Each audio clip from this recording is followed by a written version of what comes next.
जिस संगठन का मकसद ये है कि देश में हिंदू मुसलमान झगड़े कराना, धर्म के नाम पे झगड़े कराना और इतनी अफरा तफरी का बॉम्ब ब्लास्ट करना और इतनी अफरा तफरी का माहौल बना देना कि देश की सेना और पुलिस जो है वो भी बहुत ज़्यादा बिजी हो जाए और वो तब देश की सेना को, भारत सरकार को अपने हथियारबंद बगावत करके, जिसमें वो विदेशी ताकतों का भी साथ लेंगे, भारत को ख़त्म करें और एक आर्यव्रत नाम का देश बनाएं। ये उसके बाद मस्जिद में आग, उसके बाद मस्जिद में हमला, उसके बाद मदरसे में आग, उसके बाद दुकानों पे आग, चुन चुन के मुस्लिम समुदाय के जगह दुकानें जलाई गई और कुछ नॉन मुस्लिम समुदाय की बहुत गिनती की प्रॉपर्टीज़ भी जलाई गई। अब वो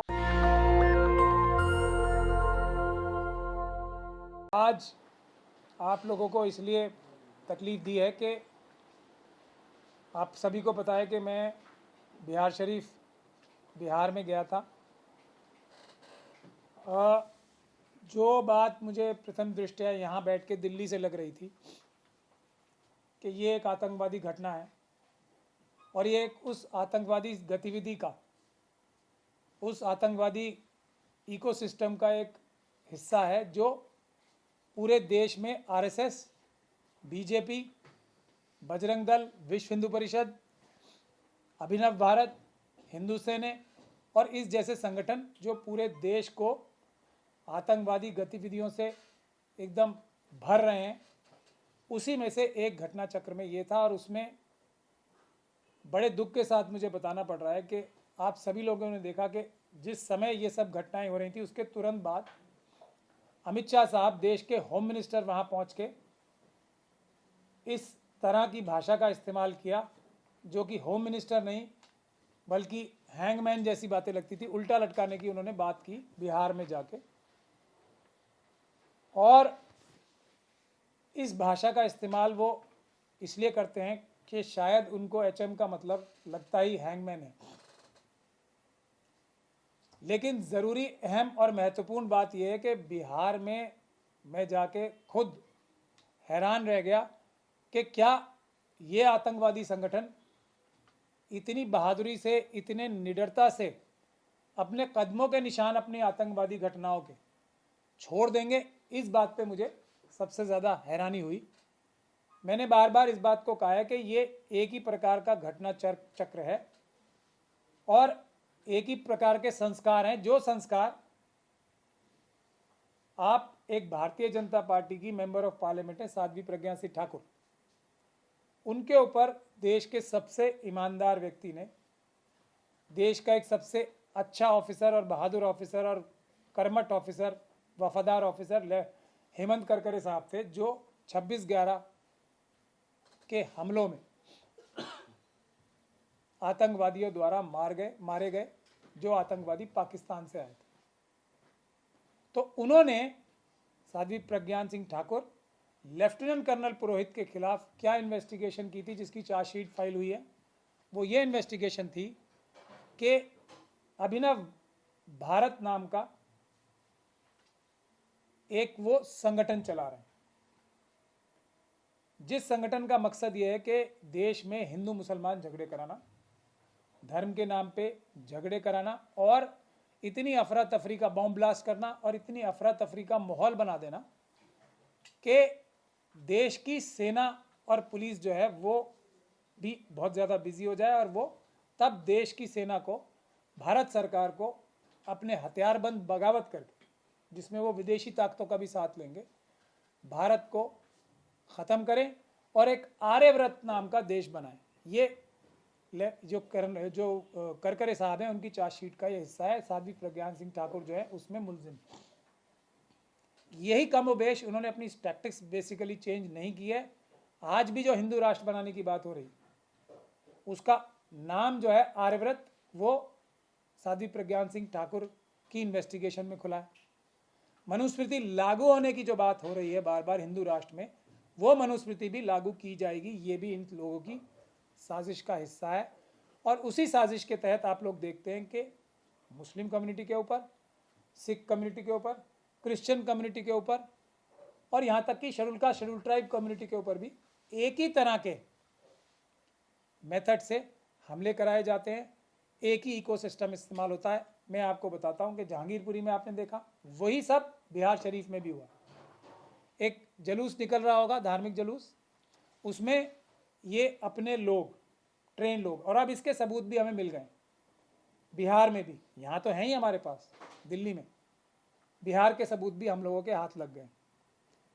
तो एक पीसफुल जुलूस निकल रहा है रामनवमी का, उसमें ये आतंकवादी, ट्रेंड आतंकवादी, जो एक ही तरह से ट्रेंड होते हैं, एक ही जगह के, एक ही तरह के हथियार होते हैं उनके पास, एक ही तरह के उनके नारे होते हैं, एक ही तरह के गमछे होते हैं और एक ही तरह का मेथड होता है। उन्होंने हमले किए और हमले शुरू होने के, देखिए कितनी अच्छी बात है, वहाँ पे कि जो डीएम थे वहाँ के, उन्होंने एक पीस कमेटी बनाई थी, अमन कमेटी। उसमें जो लोग वहाँ बैठ के रिसीव कर रहे थे मुस्लिम समुदाय के, और पानी भी पिला रहे थे, वहाँ से पानी पीने की जगह है वहाँ पे हुए एक कब्रिस्तान के बाहर, उनके ऊपर आके उनसे पहले कहा कि जय श्री राम के नारे लगा, और वो जब, और तुरंत उनके ऊपर तलवारों से हमला कर दिया। ऐसे शुरुआत हुई है इसकी। उसके बाद मस्जिद में आग, उसके बाद मस्जिद में हमला, उसके बाद मदरसे में आग, उसके बाद दुकानों पे आग, चुन चुन के मुस्लिम समुदाय के जगह दुकानें जलाई गई, और कुछ नॉन मुस्लिम समुदाय की बहुत गिनती की प्रॉपर्टीज़ भी जलाई गई। अब वो जानबूझ के साजिश का हिस्सा थी या उन्होंने बेध्यानी में जला दी, ये एक इन्वेस्टिगेशन का विषय। लेकिन महत्वपूर्ण विषय यही है कि जैसे दिल्ली की पुलिस जहांगीरपुरी में कर रही थी, और ये बहुत सबसे शॉकिंग बात मुझे लगी, तब मुझे ये समझ में आया कि जैसे दिल्ली की पुलिस पिछली बार जहांगीरपुरी में, दिल्ली के जो भी नॉर्थ ईस्ट के जो वायलेंस हुआ उसमें दिल्ली पुलिस के बहुत सारे भ्रष्ट अधिकारी किस तरह से शामिल थे इन आतंकवादियों के साथ। जैसे नंदकिशोर गुर्जर अपने पूरे लोग आतंकवादी भर भर के लाए थे यहाँ पे, और उन्होंने अपनी बाद में सुंदर नगरी में पिछले साल एक सभा में माना भी कि मैं 2500 लोग लेके आया था। नंदकिशोर गुर्जर ने अपनी एक सुंदर नगरी दिल्ली की स्पीच में यह कहा है कि हम 2,50,000 लोग दिल्ली की हिंसा में लेके आए थे।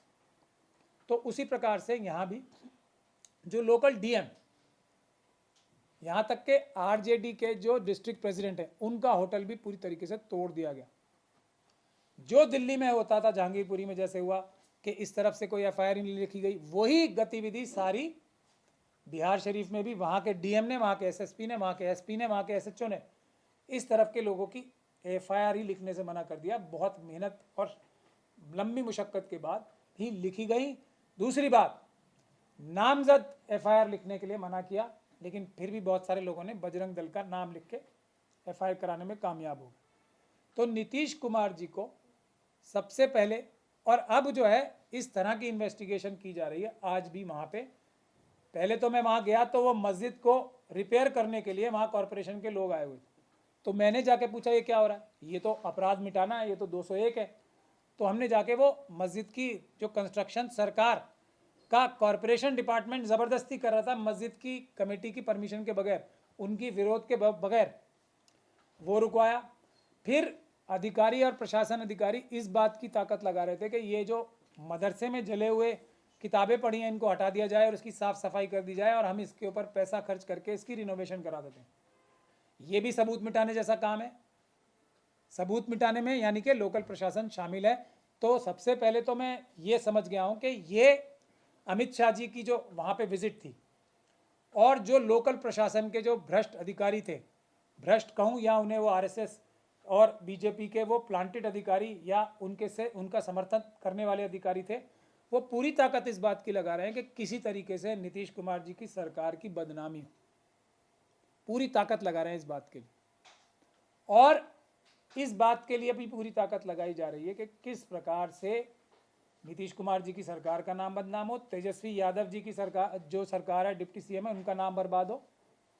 और नीतीश कुमार जी को और तेजस्वी यादव जी को मैं ये अब कहना चाहता हूँ कि वो बहुत ध्यान से अपने चारों तरफ देख लें कि कौन कौन ऐसे लोग हैं जो उन्हें मिसगाइड कर रहे हैं, क्योंकि वो ऐसा जो मैं ग्राउंड पे देख के आया हूँ वो ऐसा कभी नहीं चाहेंगे हो।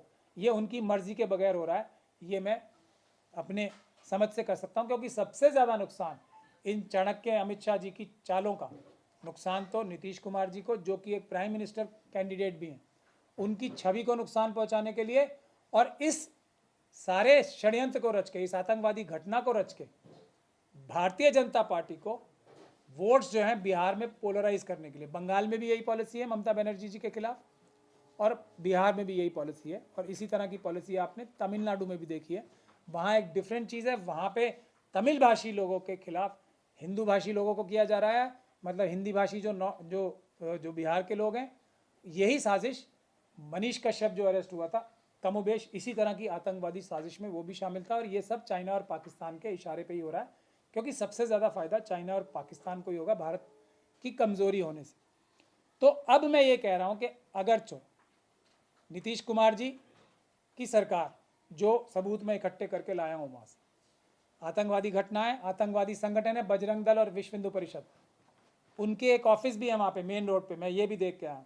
उसके नीचे जो दुकान है वो उस दुकान को भी लूटा गया, उनके ऑफिस के एकदम नीचे। बजरंग दल के ही कार्यकर्ताओं ने, और एक बजरंग दल के कार्यकर्ता है कश्यप नाम से कुछ, वो दिल्ली जो बिहार के बजरंग दल के हेड हैं, वो अभी कुछ दिन पहले ही जेल से छूट के आए थे इन्हीं गतिविधियों में लिप्त होने की वजह से, इसी तरह की आतंकवादी गतियों में लिप्त होने की वजह से।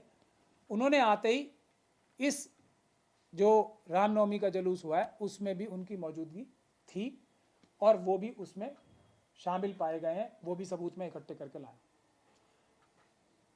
सोशल मीडिया पे इतने ज़्यादा सबूत हैं, और भी दूसरे सबूत मैं अभी आपको बताना नहीं चाहता। मैं सिर्फ नीतीश कुमार जी से और बिहार सरकार से ये निवेदन करना चाहता हूँ, और ये भी उससे पहले कहना चाहता हूँ कि अगरचे नीतीश कुमार की सरकार हमारी मदद करेगी, तो हम बजरंग दल और विश्व हिंदू परिषद, आरएसएस और बीजेपी के जो ये कार्यकर्ता हैं, उनके खिलाफ इस आतंकवाद की घटना का आतंकवादी मुकदमा दर्ज कराने में कामयाब बहुत आसानी से हो जाएंगे। और आतंकवाद की इस घटना पे और आतंकवादी संगठन को आतंकवादी संगठन घोषित कराने के लिए बजरंग दल को, क्योंकि दिल्ली में भी वही मौजूद थे, यूपी में भी वही मौजूद होते हैं हर जगह इस प्रकार की आतंकवादी घटनाओं में, और दूसरी जगहों पे भी मौजूद होते हैं। तो हम इन सभी संगठनों को आतंकवादी संगठन घोषित कराने में भी बहुत जल्दी कामयाब हो जाएंगे अदालतों और कोर्ट के माध्यम से, अगर नीतीश कुमार जी की सरकार हमें मदद करेगी। और मदद हमें क्या चाहिए होती है? मदद हमारी सिर्फ यह है कि किसी एक पक्ष का पक्षपात नहीं करना, कोई भी पक्षपात नहीं करना है। जो कानून कहता है, जो संविधान कहता है, वही कड़ाई से पालन करना है।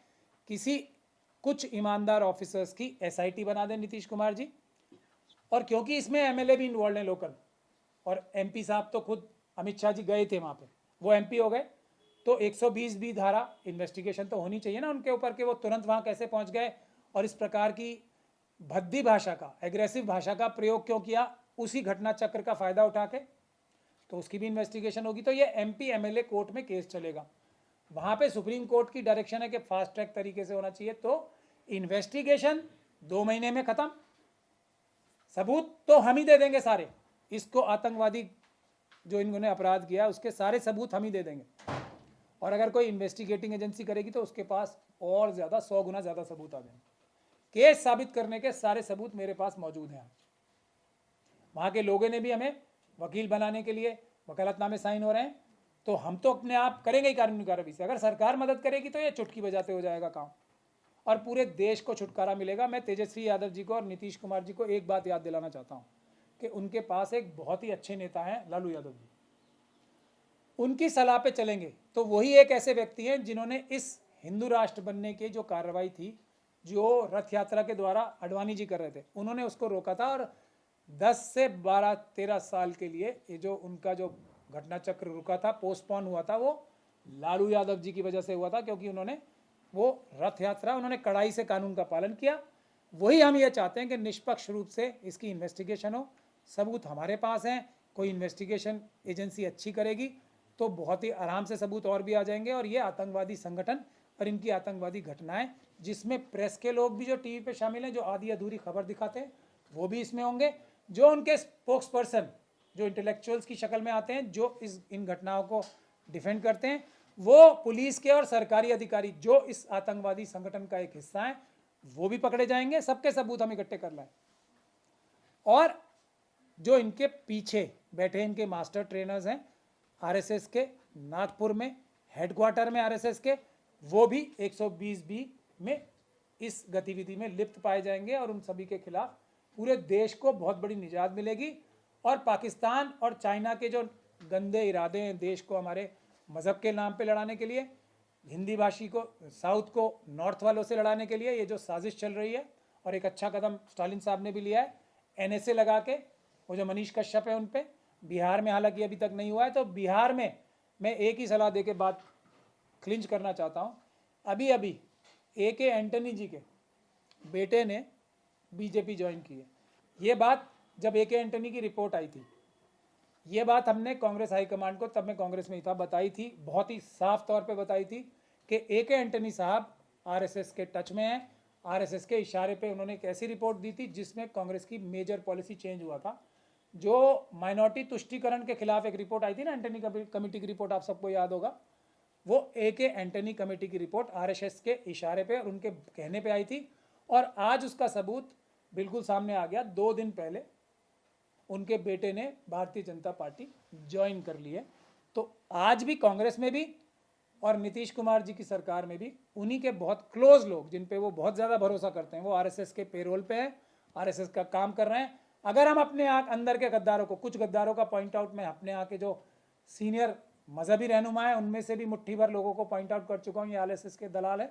वैसे ही दलाल सरकारों के अंदर उन्होंने घुसा रखे हैं, सरकारी अफसरों के जैसे, और बहुत बड़े बड़े उनके जो सलाहकार हैं, वो भी सब RSS के जो दलाल हैं, उनको आइडेंटिफाई करें। हमारी आधी लड़ाई तो इसी से सॉल्व हो जाएगी कि RSS के दलाल हमारे सभी नेता ढूंढें, उनको आइडेंटिफाई करें। और नीतीश कुमार जी को तो एक बहुत बड़ा एग्जाम्पल वहाँ पे खुद भी है कि कितना बड़ा उनके ऊपर प्लांट था, एक प्लांट थे ना नीतीश कुमार जी के ऊपर, कितना नुकसान किया नीतीश कुमार जी का उन्होंने, और नीतीश कुमार जी उनकी पूरी सलाह पे चलते थे। RSS इतनी चालाक एक संगठन है जो सरदार पटेल साहब को धोखा देके अपना बैन हटवा सकती है, ये कह के कि हम आज के बाद कभी पॉलिटिक्स में शामिल नहीं होंगे। और अब भारतीय जनता पार्टी में उनका एक ऑर्गेनाइजिंग सेक्रेटरी होता है, संगठन मंत्री होता है भारतीय RSS का, और सारी पॉलिटिक्स, और हर बीजेपी का मेंबर RSS का भी मेंबर होता है। तो इस प्रकार की धोखेधड़ी से बहुत होशियार रहना चाहिए। प्रशांत किशोर नीतीश कुमार जी के साथ, और दूसरे भी हैं अभी, और जो तेजस्वी यादव जी हैं उनके साथ भी हैं, तो उनको आइडेंटिफाई करें। ये एक ऐसा काम है जो सीधा सीधा बिहार सरकार के ऊपर RSS का हमला है। सबसे ज़्यादा नुकसान नीतीश कुमार जी का करने के लिए कर रहे हैं। हम लोग वो चाहते हैं कि इस साजिश को बेनकाब करें और इसको नाकाम करें। यही बात मैंने आपको बताने के लिए आज बुलाई थी। बहुत बहुत धन्यवाद। मैंने इसीलिए कहा ना आपसे कि मैं कोई भी केस लेता हूँ, मैं सिर्फ पॉलिटिकल या सोशल या विक्टिम टूरिज्म करने के लिए तो जाता नहीं हूँ। सुप्रीम कोर्ट में तभी जाया जाता है जब एक प्रोसीजर है, नीचे से ऊपर तक हमारे पास प्रोसीजर है, और हम इसीलिए अपने ज़्यादातर केसेस में कामयाब भी होते हैं। हम सीधा सुप्रीम कोर्ट कभी नहीं जाते।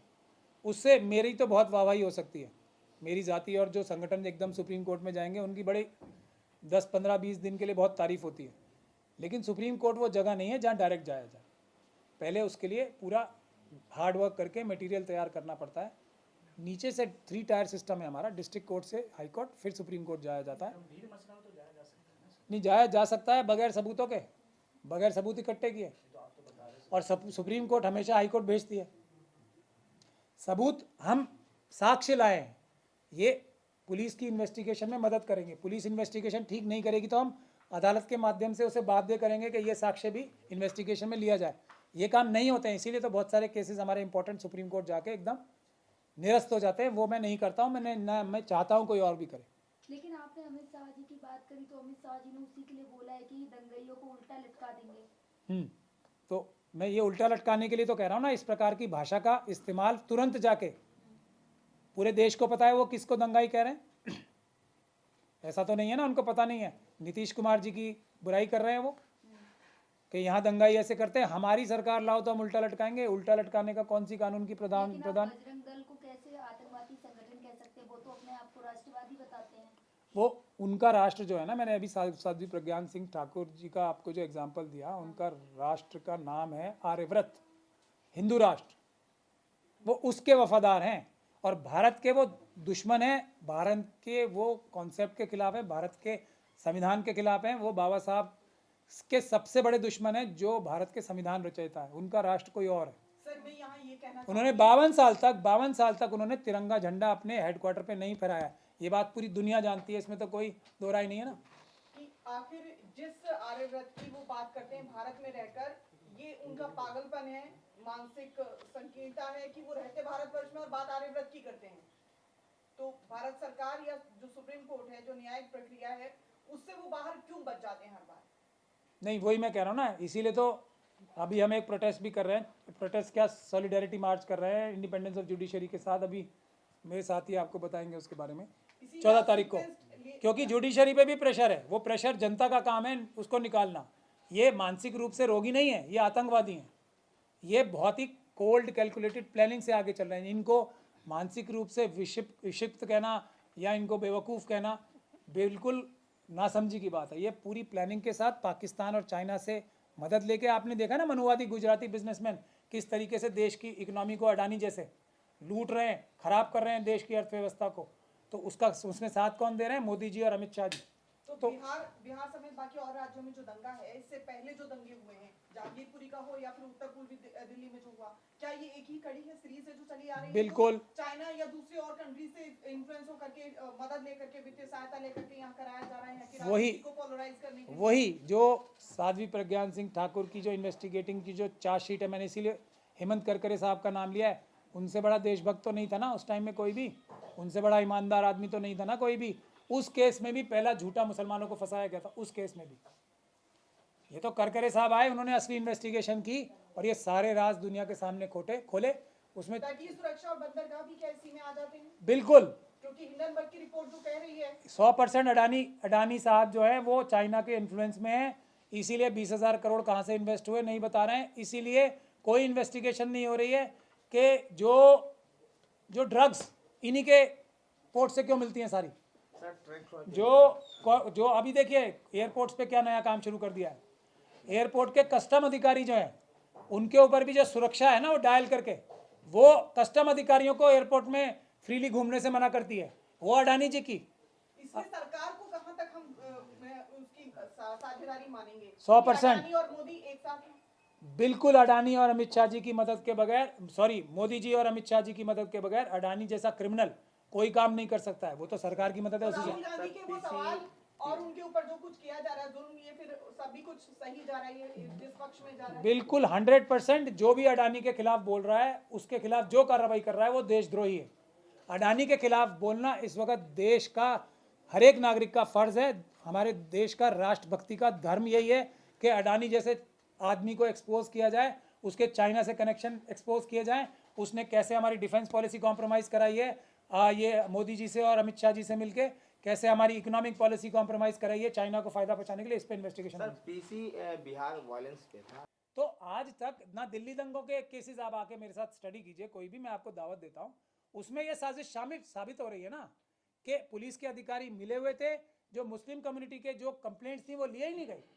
झूठी कंप्लेंट्स भी थी जो दूसरे पक्ष से दी गई थी, उसको सच्चा बना के पेश किया गया। खुद मुसलमानों को मारने के लिए जो मुसलमानों को ही मुलजिम बना दिया गया। ये जो पुलिस की कार्रवाई है, यही तो मैं नीतीश कुमार जी को कह रहा हूँ, ईमानदार अफसर भेजिए, 2 मिनट में दूध का दूध पानी का पानी हो जाएगा। ये आरएसएस बीजेपी वाले आतंकवादी संगठन घोषित हो जाएंगे, फिर हम इनके चाइना और पाकिस्तान से लिंक जो है वो एक्सपोज हो जाएंगे। एक इन्वेस्टिगेशन शुरू तो कराएं यूएपीए की। नेशनल दस्तक की आपसे गुजारिश है कि अगर इसको बचाना चाहते हैं तो नेशनल दस्तक को सब्सक्राइब करने के लिए रेड कलर के सब्सक्राइब बटन को दबाएं, फिर बेल आइकन की घंटी दबाएं। नेशनल दस्तक को बचाने के लिए बहुत जरूरी है कि हर खबर को शेयर करें, लाइक करें, कमेंट जरूर करें।